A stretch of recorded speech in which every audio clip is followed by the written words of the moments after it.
अर्जुन बोले, हे माधव, आज के समय में लोग धर्म की बातें बहुत करते हैं, पर कर्मों में भ्रम है। सही और गलत की पहचान कठिन हो गई है।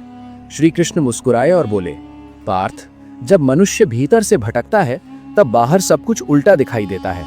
मैं तुम्हें एक प्रसंग सुनाता हूँ, ध्यान से सुनना। एक सुव्यवस्थित नगर था। नगर के बाहर एक दीप रक्षक रहता था। उसका काम था रात में मार्गों पर दीप जलाए रखना, ताकि कोई पथिक अंधकार में ना भटके। एक रात्रि एक अजनबी वहां आया। उसने कहा, मुझे इस मार्ग का एक दीप चाहिए।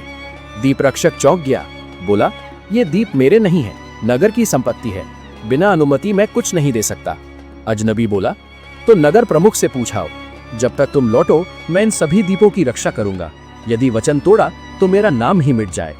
दीप रक्षक नगर की ओर चला। मार्ग में उसने 3 विचित्र दृश्य देखे। पहला दृश्य, एक व्यक्ति अपनी ही छाया से लड़ रहा था। वो सूरज को कोस रहा था, पर अपनी दिशा बदलने को तैयार नहीं था। दूसरा दृश्य, कुछ लोग भोजन से भरी थालियों के साथ बैठे थे, पर आपस में इतनी ईर्ष्या थी कि किसी को स्वाद नहीं मिल रहा था। तीसरा दृश्य, एक सरोवर जिसमें ऊपर कमल खिले थे, पर जल के नीचे कीचड़ सड़ रहा था। दीप रक्षक मन ही मन सोचता हुआ नगर प्रमुख के पास पहुंचा।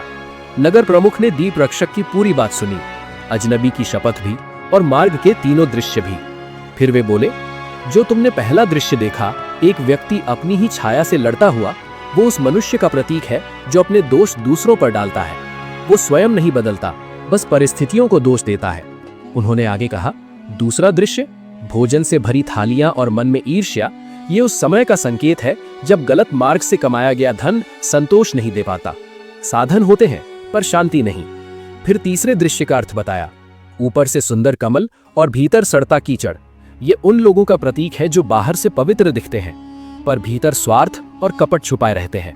इतना कहकर नगर प्रमुख ने निर्णय दिया, यदि उस अजनबी ने वचन दिया है तो उसे एक दीप देने की अनुमति है।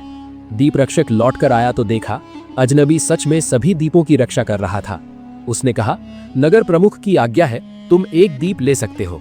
अजनबी ने देखा और वो दीप चुना जो सबसे मंद प्रकाश दे रहा था। दीप रक्षक ने पूछा, इसी को क्यों? अजनबी बोला, क्योंकि ये अपने उद्देश्य को भूल चुका है। जो अपने मूल को भूलता है वो सबसे पहले बुझता है। ये कहकर वो अंधकार में विलीन हो गया। श्री कृष्ण ने अर्जुन की ओर देखा और बोले, पार्थ, इसलिए याद रखना, हर समय ईश्वर का स्मरण करते रहो, अधर्म और गलत कमाई से दूर रहो, मन को साफ और सच्चा रखो, दिखावे की भक्ति नहीं, सच्ची भक्ति करो।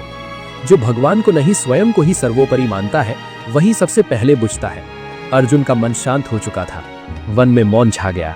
जय श्री कृष्ण।